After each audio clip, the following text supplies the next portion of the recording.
Well, hello everyone. Here it is, November the 1st, and guess what that is? That's my birthday. I know I talked about that when I made my pie. So I'm having a wonderful birthday. I have a friend here helping me get some things done, just little projects that I put off or I don't know how to do, and I'm getting some help. Anyway, I just want to do a short video about something I'm making for dinner. I'm going to make some baby back ribs, and I have a lot of friends and family that have had my ribs, and they say, boy, we'd sure like to know how to make those. Not a lot of people will make baby back ribs. So I'm giving you the short version.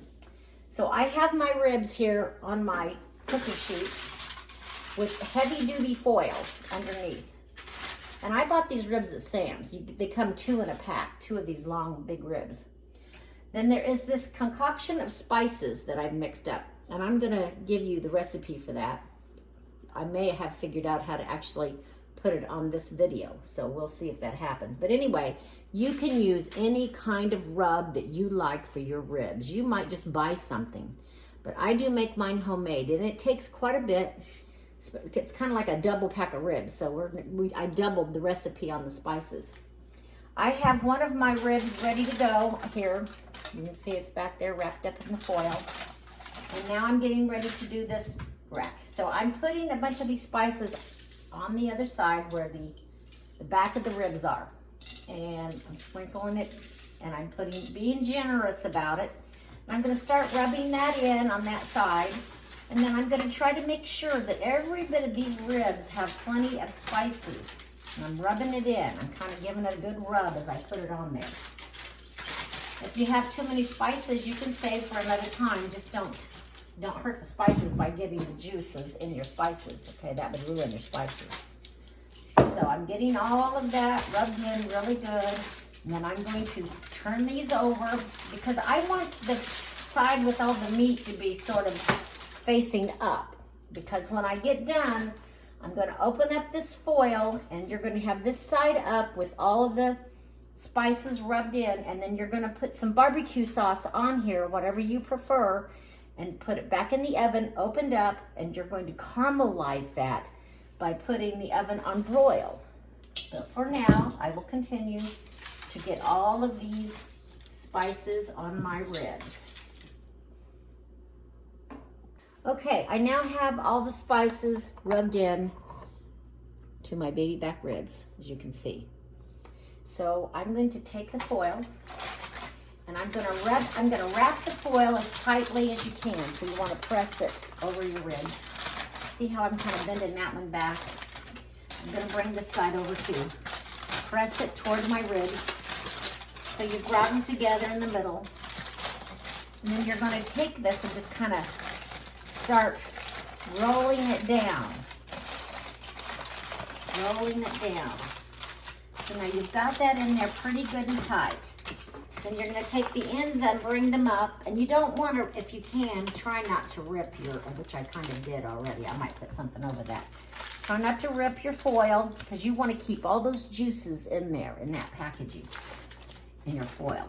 So now what I'm going to do is I'm going to put those so that there's some room in between them, and put them in a 300-degree oven for about 3 hours. I have done it at 250 for 4. Either one will work. Okay, so I am back cooking with Gigi, and I have taken my ribs out of the oven, and I have my handy dandy tools, and I have my barbecue sauce here. And actually, I'm gonna use Bones barbecue sauce. I'm gonna give her a plug. Lady here in town makes this Bones. It's created here in Lafayette, and you can buy this at the Payless grocery stores. It's called Bones, and they also have spicy. Okay, so I have opened up my ribs that I've been baking for about 3 hours at 300 degrees. As you can see how they look. But I'm going to put some barbecue sauce just mainly on the top of these ribs. Because if I pick these up and try to move them, they're gonna fall apart because they're very tender. But I wanna make sure that I get this foil away from them because I want to caramelize this barbecue sauce on my ribs. Sometimes when you're putting them on the grill, you might caramelize them, but I'm just gonna do this by putting it in my oven on broil. And thankfully, I have broil now. I didn't have broil for a couple of years, but I had to get a new oven so that I would have it. So now I can do my ribs in here. And I'm really gonna just slather this with the barbecue sauce. I like that myself. So I'm gonna do that. Now I'm gonna go ahead and do my other one because there's two of them here. And then I'm gonna put them in my oven until they look like they're getting a little brown, or not quite burnt, but just a little caramely looking. Then I'll show you what they look like when they're done. Okay, folks, here we are. We have some ribs. These are called Gigi's ribs, and they are good. And in a few minutes, I'm gonna cut me up one, and you can just see how delicious it is. Can you see how they're kind of shiny and caramelized on top?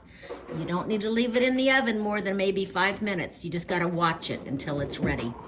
Okay, I'll be back with you when I'm ready to take my plate.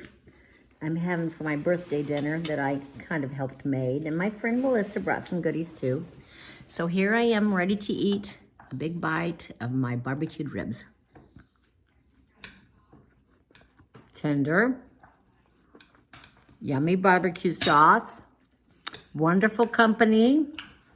Happy birthday, Janet. Okay, we're gonna have some turtle pie after a while. Yay!